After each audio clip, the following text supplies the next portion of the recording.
अगस्त क्रांति मंच के बैनर के तले अपने हक और अधिकार के लिए आउटसोर्स कर्मियों का आयुक्त कार्यालय के सामने शुरू हुआ अनशन। हटाए गए 56 आउटसोर्स कर्मियों की बहाली की मांग। नमस्कार, आप देख रहे हैं अमर रिपब्लिक न्यूज मिथिलेश त्रिपाठी के साथ। ब्लैक लिस्ट कर बाहर किए गए 56 आउटसोर्स कर्मचारियों को बहाल किए जाने की मांग को लेकर अगस्त क्रांति मंच फाउंडेशन ने आयुक्त कार्यालय के सामने अनशन शुरू कर दिया है। अनशनकारियों ने बताया कि इसके पहले भी आउटसोर्स कर्मचारियों ने धरना किया था, जिस पर मुख्य अभियंता रीवा ने 15 दिन का समय लेकर उचित कार्रवाई का आश्वासन दिया था, लेकिन अभी तक कोई कार्रवाई नहीं की गई, जिससे अब पुनः अनशन शुरू कर दिया गया है। बताया गया कि प्रमुख प्रभारी अभियंता ने हटाए गए कर्मचारियों से सूची मांगी थी, जो उनको उपलब्ध करा दी गई है, लेकिन अब जब मांगे पूरी नहीं की जाएंगी तब तक अनशन चलता रहेगा। इनकी प्रमुख मांगों में सभी 56 आउटसोर्स कर्मचारियों को 3 दिन के अंदर बहाल किया जाए और सभी को सेमी स्किल्ड में ही रखा जाए। साथ ही इनको कनिष्ठ अभियंता द्वारा माह जुलाई 2024 में बनाए गए लेटर के आधार पर काम दिया जाए। अनशन में हटाए गए आउटसोर्स कर्मचारी बैठे रहे। आइए सीधे जुड़ते हैं अगस्त क्रांति मंच के संयोजक कुंज बिहारी तिवारी के साथ। उक्त पूरे मामले को लेकर क्या कुछ प्रतिक्रिया दे रहे हैं। क्या कुछ मामला है, क्या कुछ मांगे हैं? ये आउटसोर्सन के शिकार जो आउटसोर्स है, और जैसा कि आप सबको पता है, किसी कर्मचारी को देखिए किसी भी कार्यालय में सब आज की डेट में आउटसोर्स में है, लेकिन प्रशासन और शासन ने कोई ऐसी नीति नहीं बनाई कि जिससे इनका और इनके पीछे जो आश्रित है उनका भरण पोषण हो सके, कोई दुर्घटना हो या अन्य कोई कारण है। ये मीटर रीडर है और जो 2000 रुपये में कई सालों से नौकरी कर रहे हैं।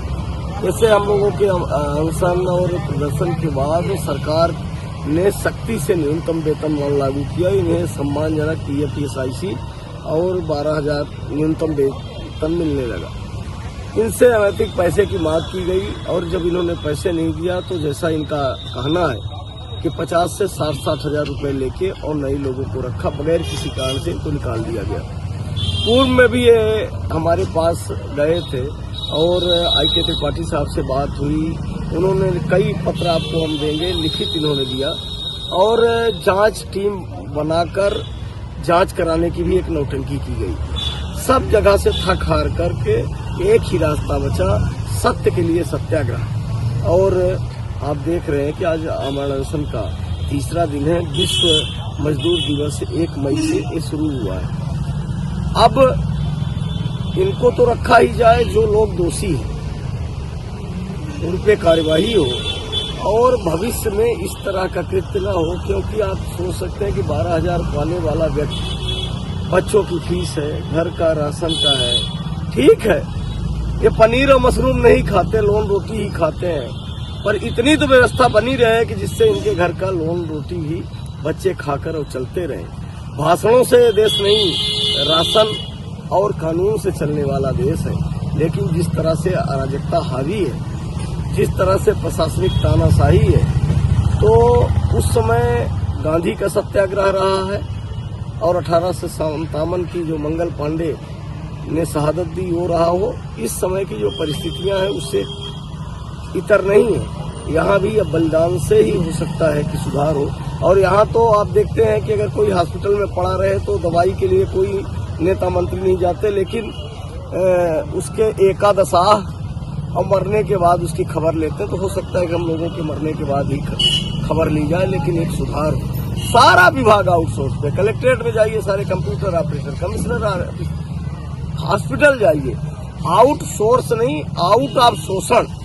जितना इनके साथ शोषण किया जाए वो शोषण चल रहा है। तो ये अमर अनशन उस शोषण के खिलाफ है और इसमें आप सब मीडिया के साथियों से मेरा आग्रह है कि जिस तरह से आप सब ने पवन तिवारी के जीवन की बात रही है और ट्रिक डिटेक्टिव जो स्वर्ण सलारिया, बच्चा सलारिया, कई हजार करोड़ का उद्योगपति रहा, तो मीडिया के साथियों ने जिस तरह से साथ दिया और उसको ब्लैक लिस्ट होकर रीवा से भागना पड़ा, तो इन साथियों की, मेरी ये व्यक्तिगत लड़ाई नहीं है।